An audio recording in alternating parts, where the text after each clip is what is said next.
bildiyim qədərilə yeri gələndə qorxu və şiddət də tərbiyənin bir komponenti ola bilir. Hətta əminliklə deyirəm, şiddət indi bilmirəm hansı formada olar, hansı formada olmaz, amma qorxu mütləq olmalıdır.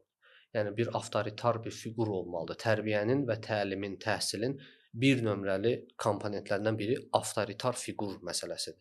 Sən mənim üzərimdə avtoritar fiqur deyilsənsə, sən mənə hansısa bir şey məcbur elətdirə bilmirsənsə, mənim fokusumu, diqqətimi yeri gələndə belə məcazi mənada deyirəm, belə qulağından tutub gətirib qabağında otuzdurub mənə nəsə deyə bilmirsənsə, sənin dediyin heç bir şeyi mən ciddi qəbul edə bilməyəcəm artıq.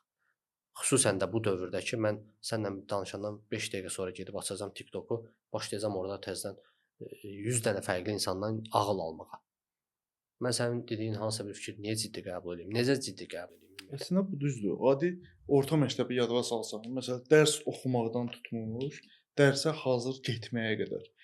Dərs oxumayanda valideyn qorxusu var idi.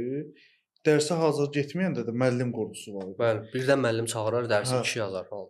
İndi ətrafımızda müəllim dostlarımız da çoxdur. Problem nədir? Problem sadəcə istənilən bir nüansda valideyn övladını haqlı, haqsız 100% müdafiə edir.